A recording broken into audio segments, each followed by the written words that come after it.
हज़रत हुज्जत खुदा इमाम ज़मान अलैहिस्सलाम ने अपने मोमिनीन को इरशाद फरमाया है, कसरत से दुआ करो ख़ुसूसन माह रमज़ान में, क्योंकि यही दुआ तुम्हारी मुश्किलात के हल का ज़रिया है।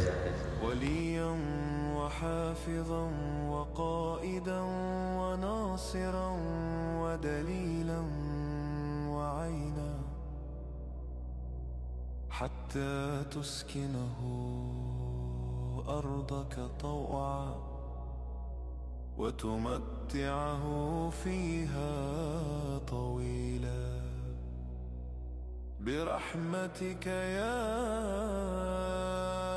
أرحم الراحمين.